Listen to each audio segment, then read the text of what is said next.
Hey guys, it's Twitch here, and we are going to be talking about a very interesting topic today. Wow, can't believe I actually typed that in the game. This is a search and destroy gameplay where I was using an M16, and it's a pretty shitty gameplay actually, except for the fact that I do have a very clutch moment halfway through, and I do type a lot of weird messages to people. So, without any further ado, I'm going to start talking about our topic. Our topic today is going to be like food and obesity and stuff. I've watched a whole bunch of documentaries recently on a whole bunch of different things, and I found out a whole bunch of stuff that I didn't really know about. So we're actually not going to talk about food and obesity. I guess it's going to be food and dieting. So I'm going to try to summarize how we managed to get to where we are now in our evolutionary stages of becoming more and more able to hold like 600 pounds on our body. So, when humans first arrived on the Earth, through whatever means you want, like, I don't know, evolution, or if you have some other theory, or creationism, it doesn't matter. But when we first arrived there, we were, like, in our earliest ancestors, they were not very well able to hold on to fat. So, food sources were scarce. So, if they found a large stockpile of food, right? And they would not be able to store that very well. So the ones that weren't able to store it very well would have had to have died out, and then the ones who were able to store it better would have had to take their place. Anyway, if you skip forward to today, we are the humans that survived, all the ice ages and stuff. So that means that we were the best at being able to store food. So how does that affect us today? Okay. So today we have a ridiculous abundance of food. And the foods that taste best to humans are the ones that are most available. Fats and sugars and stuff are the things that taste the best to us. So, McDonald's food, candies and Mars bars and stuff are in such an extreme abundance. Like, you can get a burger for a couple cents, and you can get chocolate bars for almost the same price. It's so, so, so cheap. And, because we have this abundance of stuff, we always want to eat. Humans always want to eat stuff. So people who have less control over that, or have, I don't know, like emotional food eating things, will generally go and eat fattier foods, which are more fatty and cheaper than they ever have been previously. So this is kind of an issue because if we're going to keep on, I was going to explain that. I just lost my train of thought entirely. Okay, yeah. If people are now able to eat all this really super fatty food, there's no way you're going to be able to use that much food at one time. So you're going to save a lot of it as fat. And because we are the best model of humans at carrying fat, then we're definitely going to retain a lot of that weight as fat. However, people say there's solutions in dieting and exercise and stuff.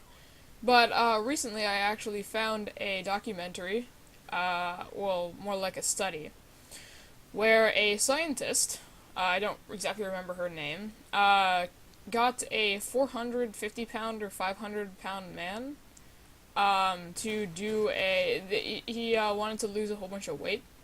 So she had him do a fasting study. If you don't know what fasting is, for some reason, it doesn't mean like running fast, it just means like not eating food for a long period of time.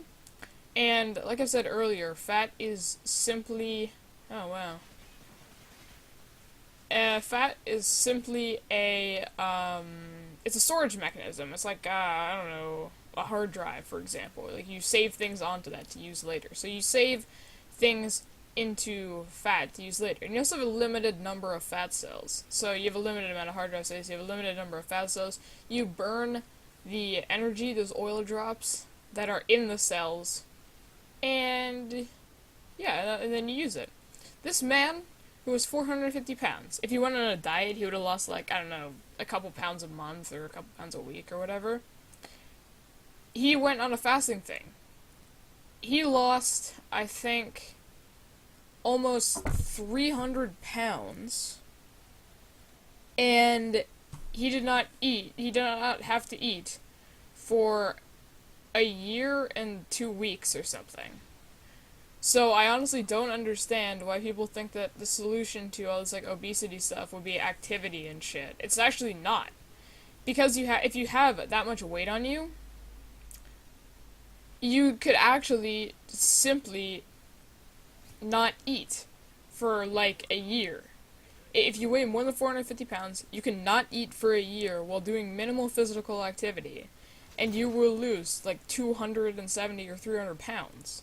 It's basically guaranteed. That's how we work. So it just seems really retarded that some people aren't, that, like, we haven't figured this out yet. That, like, fasting would be a more effective method of, weight control. It just seems a little bit stupid that in, our society, we, are having an issue with that, and we haven't found the most obvious solution ever. So, yeah. That's really all that I have to say right now. I was hoping that this gameplay would be over. I'm just gonna check how long it is. There's still a considerable amount of time left on this thing. Not really sure what to talk about now. Well, I guess I'll show you some examples of how to play the objective and search and destroy now, because I'm kind of just being disorganized. I was hoping that this gameplay was only 6 minutes long. It turns out it was 10. I thought I could talk for 10 minutes, and I can. So see how, I'm definitely attempting to be a slayer here, which I'm not great at. Like, I'm pretty good at killing players, but I get distracted by the objective a lot. I like to play the objective. So, when we were doing this, I was kind of like hanging around the bomb. I had an M16, so I could hit people at a medium to long distance, and then I had a pistol for short range. This was right after our prestige, so, yeah.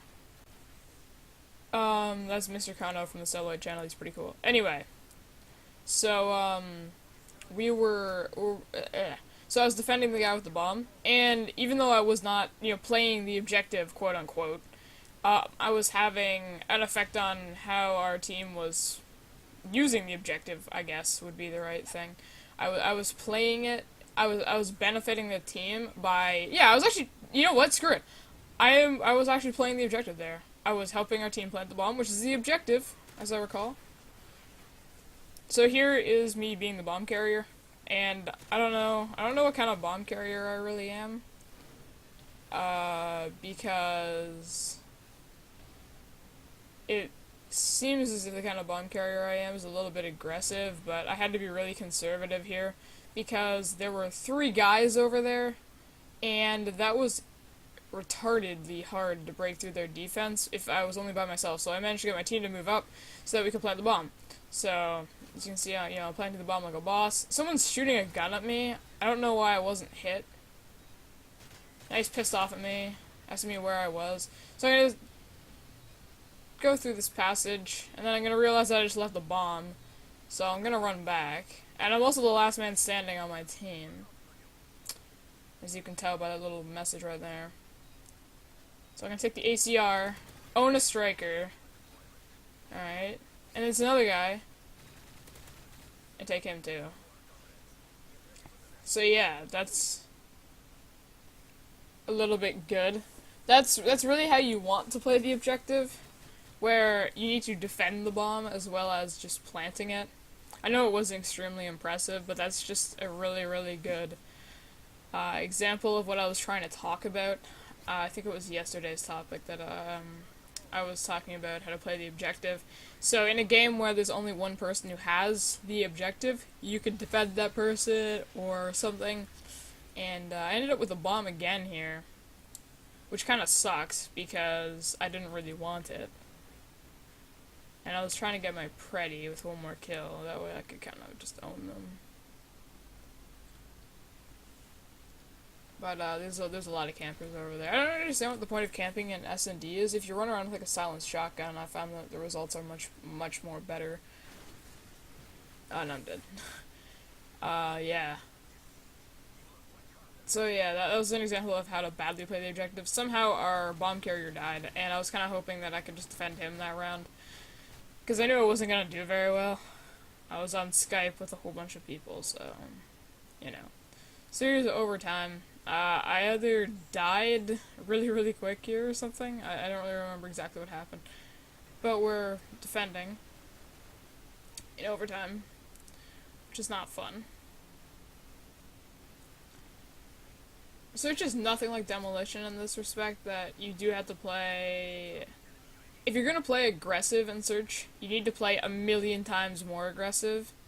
If you're gonna play defensive in Search, like, you can't be camping. That's the thing. If you stand still too much in Search, like, I know I died there when I'm running when I'm talking about this, but if you stand still too much in Search, you will probably die, because if you kill one person, it's gonna be like swapping a pawn for a pawn in chess. If the enemy team, if one of your players gets killed by a member of the enemy team who's camping in a corner, you can just turn that corner to shoot him in the head, and he'll die. If that happens in a TDM, no one's paying attention, but a lot of people in Search and Destroy do pay attention. Because you know where your teammate died, you kind of like see the bullets, even if they have a silencer, because you'll probably be close to your teammates a lot in Search and Destroy. So, like, if you're gonna play defensively, you cannot be camping. If you're going to play offensively, then your computer's gonna crash. Did you just end? Okay, well, this was Twitch just talking about random things. Thanks for watching.